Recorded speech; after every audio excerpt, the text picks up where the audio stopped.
Supreme court ने ऐतिहासिक फैसला सुनाते हुए आईटी एक्ट के तहत धारा 66A को निरस्त कर दिया है। इस धारा को नागरिक अधिकारों का हनन बताया और इसे निरस्त कर दिया। लंदन में रहने वाली भारतीय श्रेया सिंघल ने इस धारा के खिलाफ एक याचिका लगाई थी। एसआर मध्य प्रदेश ने इस संबंध में हाई कोर्ट के अधिवक्ताओं से खास बातचीत की।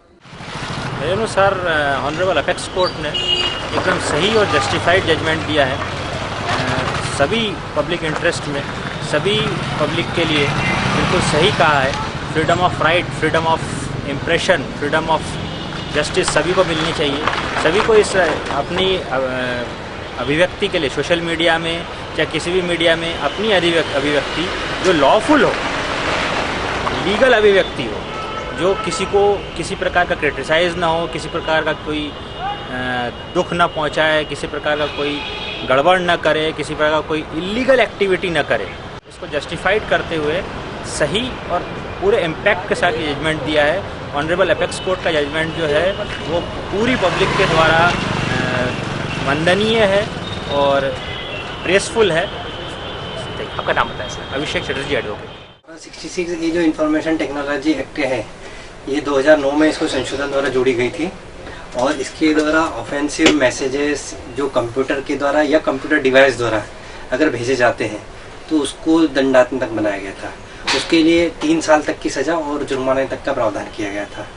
ये बहुत ही आवश्यक, अभी नए जो तकनीक का प्रयोग हो रहा है उसको देखते हुए बहुत आवश्यक था, क्योंकि मोबाइल से, व्हाट्सएप से, फेसबुक से बहुत तीव्र गति से संदेश एक स्थान से दूसरे स्थान पर पहुंचता है और एक व्यक्ति से एक बहुत बड़े ग्रुप में पहुंच जाता है। अगर कोई ऑफेंसिव या गलत मैसेज जो समाज के धार्मिक माहौल का या सामाजिक माहौल को बिगाड़ता है, ऐसा मैसेज अगर बहुत तेज़ी से फैलता है और उसके आधार पर कुछ भी अनर्थ घटना होती है, कानून व्यवस्था संभालने में, बिगाड़ने में बहुत देर नहीं लगती और उसके कारण बहुत इसके विपरीत प्रभाव हो सकते हैं। अब सुप्रीम कोर्ट के द्वारा इसको असंवैधानिक घोषित किया गया है, तो सुप्रीम कोर्ट का पूरा निर्णय आने के पश्चात ही उस पर कमेंट कर पाएंगे। पर ये एक बहुत ही आवश्यक धारा थी जो अवांछित तत्व और असामाजिक तत्वों पर नियंत्रण रखने के लिए बहुत आवश्यक थी। हम इस वक्त इंदौर हाई कोर्ट के कैंपस में मौजूद हैं और हमारे साथ मौजूद हैं एक युवा अधिवक्ता श्री जिल शर्मा जी। आज इनसे हम बात करते हैं और जानते हैं कि आज सुप्रीम कोर्ट ने जो ऐतिहासिक फैसला दिया है कि धारा 66A को निरस्त किया है और उसे असंवैधानिक घोषित किया है, उसके बारे में इनका एक वकील होने के कारण और युवा होने के कारण क्या मानना है, बताइए। सुप्रीम कोर्ट का जो डिसीजन आज का है, इसको अगर हम पॉजिटिवली देखेंगे तो बहुत अच्छी चीज़ है कि जो इनोसेंट पीपल जो फॉरवर्डेड मैसेज आगे भेज दिए, उन्होंने फॉरवर्ड कर दिए फिर से, उसको अगर हम देखेंगे तो इनोसेंट पीपल का तो अच्छा हो गया। लेकिन इसको अगर हम नेगेटिवली देखते हैं, ये बहुत अच्छी चीज़ है कि उन्होंने इसको, वो गलत चीज़ भी है कि उन्होंने उसको रद्द कर दिया, क्योंकि जो लोग यही चाहते हैं, हम कह सकते हैं असामाजिक तत्व, जो असामाजिक तत्व हैं, जो इसे यूज़ करते हैं चुनाव के समय हिंदू मुस्लिम दंगे कराने के लिए, तो भी मतलब सामाजिकता फैलाकर किसी तरह अपना फ़ायदा निकाल लेते हैं।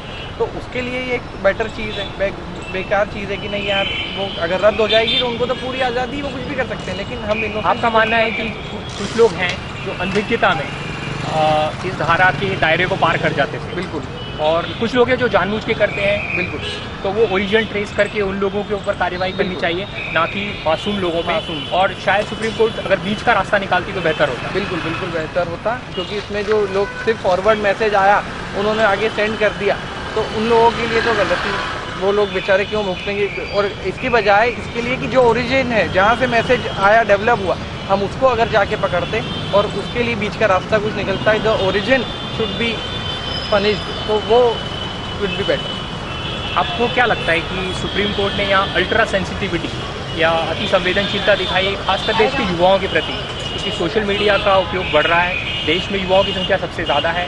पिछले 3-4 सालों में एक आंदोलन का माहौल इस देश में रहा है, तो उस दौरान युवाओं का जो एक राजनीतिक संवेदनशीलता या राजनीति की ओर रुझान है वो भी बढ़ा है। तो कहीं ना कहीं सुप्रीम कोर्ट को ऐसा लगता है कि उसमें कहीं कमी नहीं आना चाहिए। जो लोगों का रुझान बढ़ रहा है राजनीति की तरफ, एक समय था जब इस देश का युवा राजनीति में इन्वॉल्व नहीं होना चाहता था और देश में कुछ आंदोलनों के कारण देश का युवा इसमें इन्वॉल्व हो रहा है, तो कहीं ना कहीं उस युवा को थोड़ी फ्रीडम देने का प्रयास सुप्रीम कोर्ट का है। देखिए, आप अगर हम बात करें तो मोदी जी आज सोशल मीडिया की वजह से चुनाव जीत गए। He is a prime minister of India.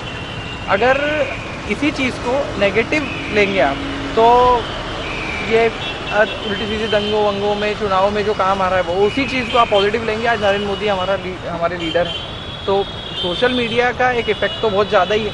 आपको लगता है कि जैसे आपने मोदी जी की बात की, तो यदि मोदी जी को छोड़ दें तो कुछ ऐसे राजनेता हुए हैं, हाल ही के दिनों में एक केस हुआ था एक उत्तर प्रदेश में एक युवा के ऊपर, उत्तर प्रदेश के बड़े नेता हैं समाजवादी, उन्होंने केस दायर कर दिया था। असीम त्रिवेदी के ऊपर केस हुआ था। और जब महाराष्ट्र के एक बड़े नेता उनका देहांत हुआ था तो 2 लड़कियों के ऊपर भी केस हो गया था। तो इन तरह की जो चीज़ें हैं जिनसे कोई ग्रॉस वायलेशन नहीं हुआ या किसी तरह से कोई किसी के तरह के दंगे आदि नहीं बढ़ गए, लेकिन फिर भी उनके ऊपर कार्रवाई की गई एक तरह का राजनीतिक प्रभाव स्थापित करने के लिए या राजनीतिक अहंकार कानून को यूज़ करने के लिए। तो उस दृष्टि से तो ये अच्छा हुआ कि हाँ, इनोसेंट पीपल तो बच रहे हैं ना इसमें। जो वही मैं अभी हम जो बात कर रहे थे कि फॉरवर्डेड मैसेज भेजने वाले जिन्होंने पढ़ा नहीं भेज दिया, ठीक है, मासूमियत में लिख दिया कुछ, चलो गुस्सा है जाहिर कर दिया, उसमें कोई उनका वो नहीं है कि इसको हमें इसको रिलीजन किसी की भाषा भी बड़ा सब्जेक्टिव है। किसी के लिए कोई शब्द ऑफेंसिव हो सकता है और किसी के लिए नॉन ऑफेंसिव हो सकता है। बिल्कुल सही बात है।